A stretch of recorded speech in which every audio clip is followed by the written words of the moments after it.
honorable members, on behalf of this august house, I am not accepting to it.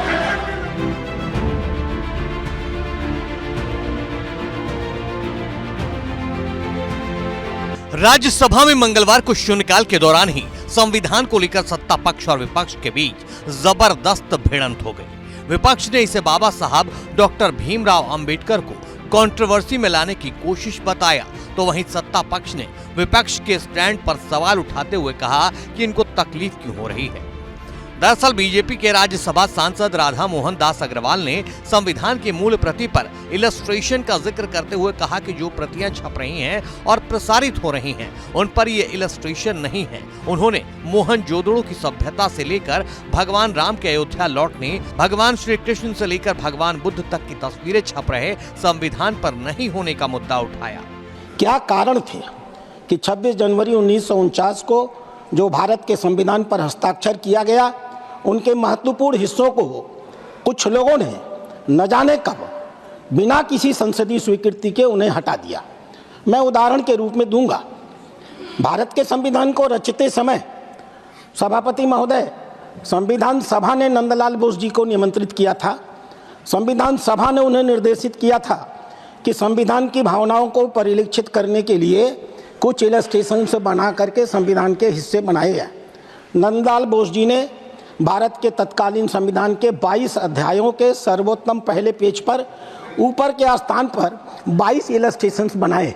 क्या थे वो illustrations? भारतीय सभ्यता की सर्वोच्च प्रतिनिधि, प्राचीनतम प्रतिनिधि सिंधु घाटी की सभ्यता का जो मोहनजोदड़ो का सील था वो बनाया गया था, जिसे इन लोगों ने हटा दिया। भगवान श्री राम जब लौट करके आ रहे थे, भारत का भगवान श्री राम जब लौट करके अयोध्या आ रहे थे, उनके इस वापस लौटने की फोटो बनाई गई थी जो हटा दी गई। भगवान कृष्ण युद्ध के मैदान में जब सरमन दे रहे थे, उस पूरे दृश्य को हटा दिया गया। इस पर सभापति जगदीप धनखड़ ने कहा कि ये कलाकृतियां संविधान के मूल प्रति का अभिन्न अंग है। संसद ने जो संशोधन किए हैं उनके साथ जो संविधान है वही प्रस्तावित संविधान है और उनके साथ ही संविधान को प्रचारित किया जाना चाहिए। संविधान निर्माताओं की हस्ताक्षरित प्रति ही असली है। इसके अलावा अगर कोई बदलाव कर संविधान प्रसारित किया जाए तो उस पर सरकार एक्शन ले। कि संविधान की जो मूल प्रति है, जिस प्रति पर संविधान के निर्माताओं ने दस्तखत किए हैं, उसका अभिन्न अंग है 22 कृतियां जो भारत की सांस्कृतिक यात्रा के 5000 साल दर्शाती हैं।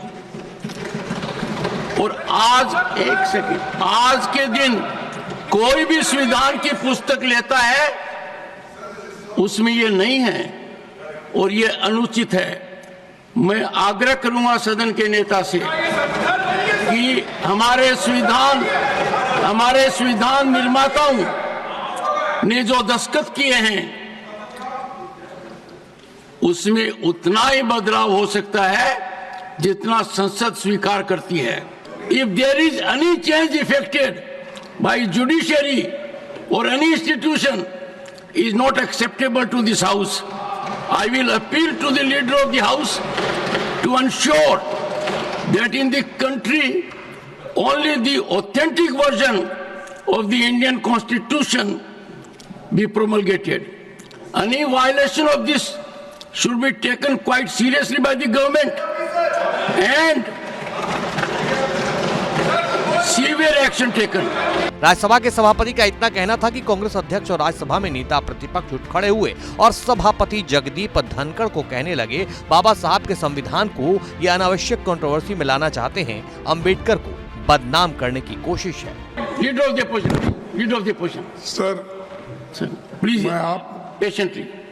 नहीं, आप तो जो डिटेल कॉन्स्टिट्यूशन के बारे में यहाँ पर जो व्याख्यान हुआ, मैं समझता हूँ साहब ये अनावश्यक इसको उठा रहे हैं।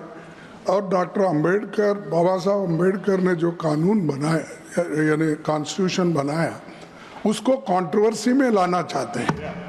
और उसको कंट्रोवर्सी में लाकर माननीय ये कहना चाहते माननीय हैं वहाँ प्रतिपक्ष पर के नेता कृष्ण जी, अंबेडकर जी की भावना को परिभाषित किया जा रहा है। अरे आप सुनिए तो सुनिए, अंबेडकर जी ने जो अरे कहा, आप सुनिए वो तो सुनिए, जमीनी हकीकत होनी अरे चाहिए। आप सुनिए साहब, आप मुझे तो सुनिए, आश्चर्य है। नो आप सुनिए, इतनी ऐसा सीधी बात। नहीं कर सकते, मैं बोल रहा हूँ, सुनिए आप सर। जब कॉन्स्टिट्यूशन 1950 में इम्प्लीमेंट हुआ उस वक्त बाबा साहब अंबेडकर भी जिंदा थे, जवाहरलाल नेहरू थे, वल्लभ भाई पटेल थे, सभी कॉन्स्टिट्यूंट असेंबली के मेंबर थे। तो उसमें कोई बदलाव उस वक्त आपको नहीं दिखा। और आपके जो मुखर्जी हैं वो भी थे, लेकिन आज आप नए नए शब्द ला रहे, कोई विक्रमादित्य की फोटो बोल रहा है, कोई कृष्ण की बोल रहा है, वो कहाँ है संविधान में? मुझे बताइए। मैं भी संविधान देखा हूँ, पढ़ा हूँ, जो कुछ समझ में आता।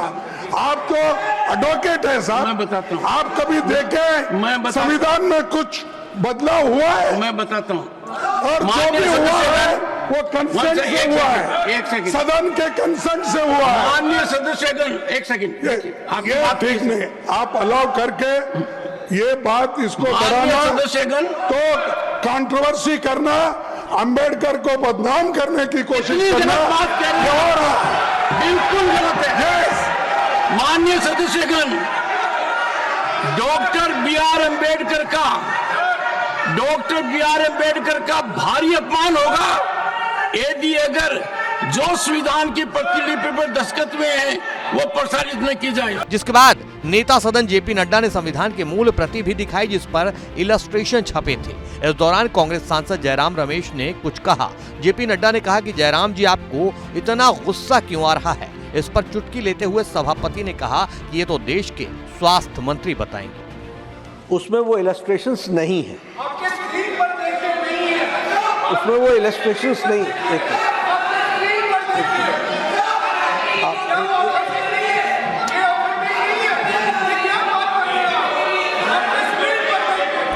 आपको जयराम जी, आपको गुस्सा क्यों आ रहा है? आपको गुस्सा क्यों आ रहा है? मैं कोई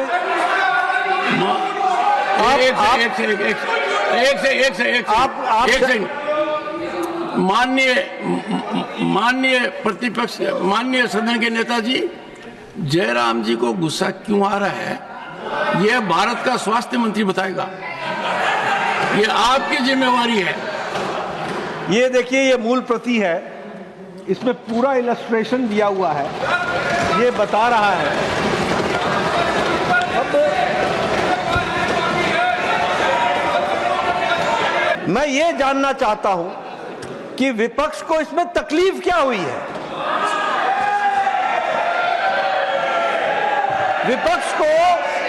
विपक्ष को यह कहना चाहिए था कि very good Radha Mohan ji, you have raised a very valid point and it should be taken care, and who is the custodian? The government should rectify, and I say that we will rectify it.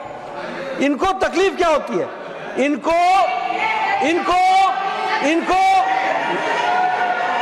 इनको तकलीफ इसलिए होती है सभापति जी, इनको तकलीफ इसलिए होती है क्योंकि इनको जो संविधान में वो कृतियां हैं वो कहीं ना कहीं तकलीफ देती हैं।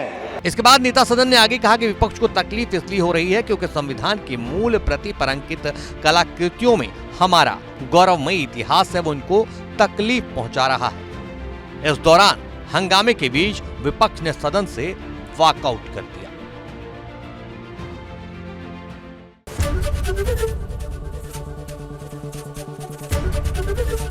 एबीपी गंगा, खबर आपकी, जुबान आपकी।